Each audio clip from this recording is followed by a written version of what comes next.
नमस्कार दोस्तों, स्वागत है आपका पॉलिटिकल व्यूज़ में। जहां एक तरफ बीजेपी एमपी में अपनी सत्ता कायम रखने के लिए पूरी ताकत लगा रही है, तो वहीं दूसरी तरफ कांग्रेस को उम्मीद है कि इस बार एमपी की जनता पूर्ण बहुमत के साथ उसकी ही सरकार बनाने वाली है। तो आइए हम जानते हैं कि आज के दिन मध्य प्रदेश में किस पार्टी को बढ़त है।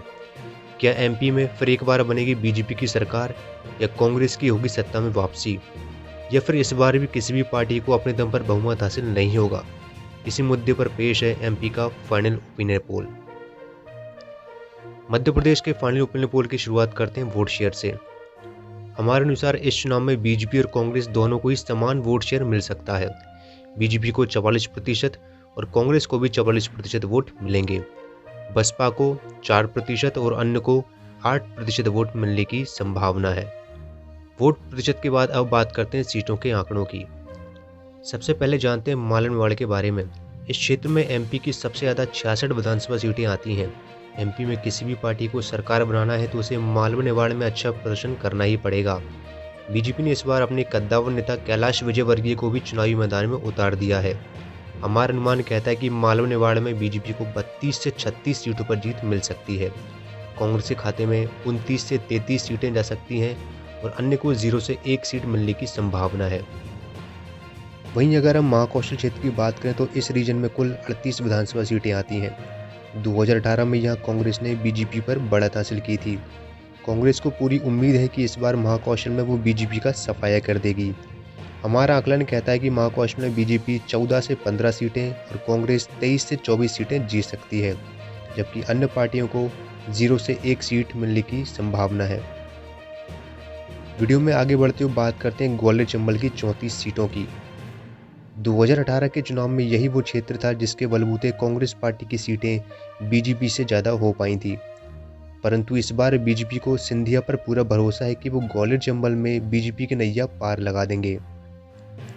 हमारे अनुसार इस विधानसभा चुनाव में यहाँ बीजेपी को मिल सकती हैं 14 से 15 सीटें, कांग्रेस के खाते में जा सकती हैं 18 से 19 सीटें और बीएसपी के खाते में जा सकती हैं 0 से 2 सीटें। ग्वालियर चंबल के बाद अगर हम बात करें विंध्य बुंदेलखंड रीजन की 30 सीटों की, तो 2018 में बीजेपी ने इस रीजन में काफ़ी अच्छा प्रदर्शन किया था। इसी प्रदर्शन के दम पर कांग्रेस पूर्ण बहुमत हासिल करने से चूक गई थी। हमारा अनुमान ये कहता है कि इस बार के चुनाव में बीजेपी की सीटों का आंकड़ा 15 से 16 के बीच रह सकता है और कांग्रेस 13 से 14 सीटें जीतने में सफल हो सकती है। बीएसपी को 0 से 1 सीट एवं अन्य को 0 से 2 सीट मिल सकती हैं। अब नज़र डालते हैं बुंदेलखंड रीजन की 26 सीटों पर। ये क्षेत्र हमेशा से ही बीजेपी के पक्ष में वोट करता रहा है। 2018 की तरह इस बार भी बुंदेलखंड में बीजेपी को बढ़त मिलने के आसार हैं।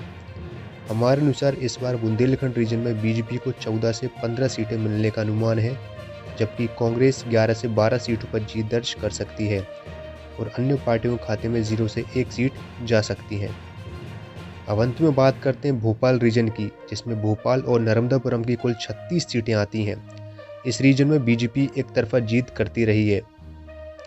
हमारे अनुमान के अनुसार बीजेपी को है इस बार 23 से 24 सीटें, कांग्रेस को 12 से 13 सीटें एवं अन्य को 0 से 1 सीट मिलने का अनुमान है।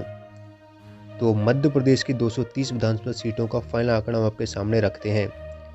हमारे अनुमान के अनुसार बीजेपी और कांग्रेस के बीच कांटे की टक्कर देखने को मिलने वाली है, जिसमें बीजेपी को मिल सकती हैं 111 से 120 विधानसभा सीटें, जबकि कांग्रेस के खाते में 106 से 115 विधानसभा सीटें जा सकती हैं और अन्य पार्टियों को 0 से 9 विधानसभा सीटें मिलने का अनुमान है।